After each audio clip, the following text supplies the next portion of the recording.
আসসালামু আলাইকুম রহমতুল্লাহি বারাকাতু।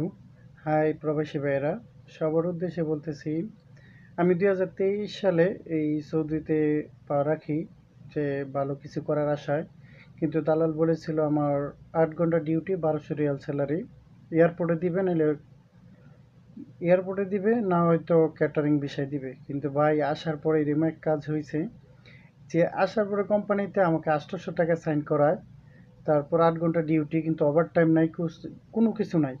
ভাই যে কষ্ট করে চলতেছি, প্রত্যেক মাসে 18,000 টাকা পাঠাইতেছি বাড়ি থেকে।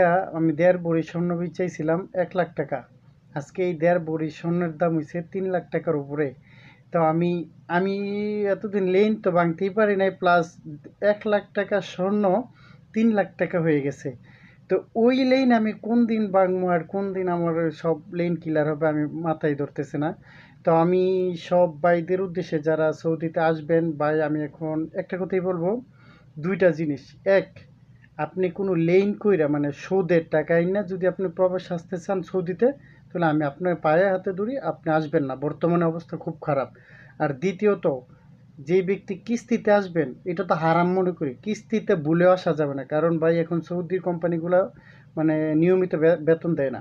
যেরকম আমার কোম্পানি আজকে 2 মাস 3 দিন চলতেছে, 1 মাসের স্যালারি মানে যে 800 লোকের মধ্যে মনে করেন 300 জনরে দিছে, আর বাকি দিয়ে হাতে যারা পাইবো তারা দেয়ই নাই, কার্ডেরটি দিছে। আর আকামা তো মিনা মিনা আছে ওই।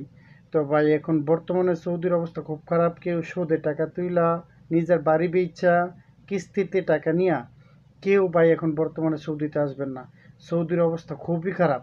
শুধু দুই ধরনের লোক আসতে পারবেন: যার নিজের বাবা বাড়ি মানে বিদেশে আছে, বা নিজের আপন বড় ভাই আছে, ওই সব ব্যক্তিরা আসলে আসবেন। আর আরেক ধরনের ব্যক্তি আসতে পারবেন যার নাকি নগদ ক্যাশ টাকা দিয়ে আসে, যে টাকাটা নষ্ট হলে কী হবে না, ফ্যামিলির কোনো সমস্যা হবে না, ওই ব্যক্তিগুলা সৌদিতে আসতে পারেন। এর ব্যতীত লেন করে এখন বর্তমানে সৌদিতে আসবেন অসম্ভব, ওই লেন ভাঙা যাবে না ভাই। এখন বর্তমানে সৌদির অবস্থা খুবই খারাপ, খুবই খারাপ। তো আশা করি আপনারা আমার কথা বুঝতে পারছেন। তো সবাই ভালো থাকবেন, আল্লাহ হাফেজ।